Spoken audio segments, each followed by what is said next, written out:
too bright. Put his eyes hose down. I put on a jacket just so I can open the door. That a double standard. So you are probably interested in the UGREEN NAS, or you're interested in me, or you're just bored. People like you have a place in this world. You might want to watch this video first because this was the unboxing. This is where everything came together. I think it came apart because it was together and we put it apart. To make this video make sense, we're going to need the UGREEN NAS, which... Okay. So yes, we have the UGREEN NAS. So these are the hard drives that we are going to be inserting. These are brand new. I bought these off of an app called Kleinanzeigen. This is 12 terabytes and this is 8 terabytes. I hope you guys remember this. This is the tray key. We are going to open like that. And when you press this, this will automatically open. We have a 12 terabyte hard drive.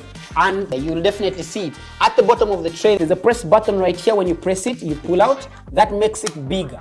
Press the button, pull out. There's this that looks like a screw. That is going to sit within these pins of the hard drive and that will hold it in place. Again, contacts facing down, sit it. I hope you heard that. That means your hard drive is safe. They are actually numbered for you to know where to place what. What's important is that you put the first bay in the first position. So for my lack of sense of style, I would like my NAS to be on the desk most of the time. A lot of things are going to change about my desk. It's a work in progress. Now we have the network cable. This network cable is pretty short if you ask me.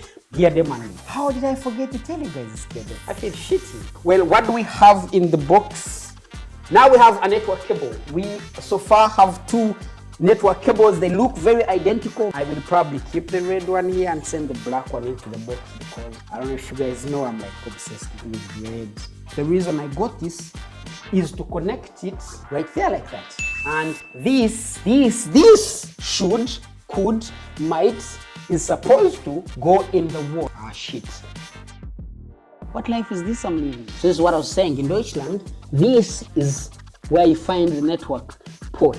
I guess we are compensating for that through rent, but the network cable is just here. I just need to plug this in like that. So I don't know if this is in each and every house in Deutschland. I think it's just this particular house. Normally you would run this cable very long into the box. So this was already done and I find that pretty cool. So I almost plugged the power brick into the extension, but I would recommend that you plug the NAS into the port on the wall. That is something you will not be turning off accidentally. If you are maybe traveling out of the house and you accidentally switch off the extension, then you might leave and not access your files. Moving forward, we're going to plug this bad boy on. The hard drive is running. I can hear the hard drive is running. So the cable is connected to the wall, but it's not connected to the network. Now I need to plug this cable into the Flixbox in a bit. This is the cable that we just bought.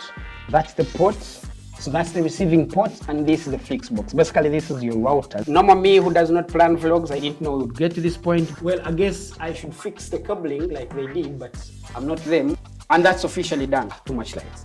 I think for you, you might need to run like longer network cables across the wall, which I don't think is also as complicated. So next to the menu now, I hope this has reflected on the network. Apparently it should. Now we are in the software, and the first thing you're going to do is run your browser. Whatever browser you're running, it doesn't really matter. And you will type in find.ugnas.com. When you press enter, this is going to search for the NAS on the network. That was really fast. And we already have the DXP 2800. You get the IP address, you get the model, the serial number, and the MAC address as well. So I'm going to connect to this. So you're going to set the first initial credentials. In this case, it's the name of the device. You can change the name of the device to whatever you may want. You need an administrator account, call it whatever you want. Put a password you won't forget. I will put a password that I am sure I will forget. So you might want to pay attention to this kind of information. You know, like the device name, the administrator account, and the password, and you don't want to forget information of this nature. Yeah. Okay. Yeah, we are officially in. I'll press next, register and bind UGREEN Cloud account to enable remote access. This helps you in the sense that you can actually access this when you're not necessarily at home. With this kind of functionality, you don't really have to pay these iClouds and Google Drives. I mean, you guys know what you're going to. So now I have access to a huge amount of storage without necessarily paying an extra buck to upgrade. Automatically install all updates to UGREEN apps, share device analysis, data with UGREEN. I don't have so much to hide. I don't know what access they're going to have. My bank account, there's nothing on it. So this has installed apps in the library in the upper left corner of the desktop. So you have the control panel, you have the app center. So now we are into UGOS. UGOS is the UGREEN operating system. Set storage, create. So create storage pool. Now we have RAID type. So what RAID 1 does is that if you have 2 hard drives and these 2 hard drives are the same capacity, they don't have to be the same capacity. It just makes a mirror half of what the total capacity is. Basically what it does is makes a mirror of the content onto the other hard drive as backup. So when something happens to one of the hard drives, you can still access all your information. That is RAID 1. RAID 0 is what you may normally imagine. If you have 20 and you have 20, you get 40 terabytes. But should something happen to one of the hard drives, you don't get your work back. And I'm going to click next. And the available capacity in total is 18 terabytes. Of course, usually the 2 terabytes like bank charging. Now, file system, in this case, we have ext. Ext is pretty much the normal flash drive kind of format. And that's what I want. And I press next. Listen carefully, guys. All data in hard disk 1, hard disk 2 added will be deleted. I think you might want to try and check once again. I will put my password that we set a while back and I will confirm. Successful. 3 settings completed. Your new UGREEN NAS is ready to go. We have the storage of the storage pool and the volume 1. Now it's a big bank of storage. Okay. How do we access it through the computer?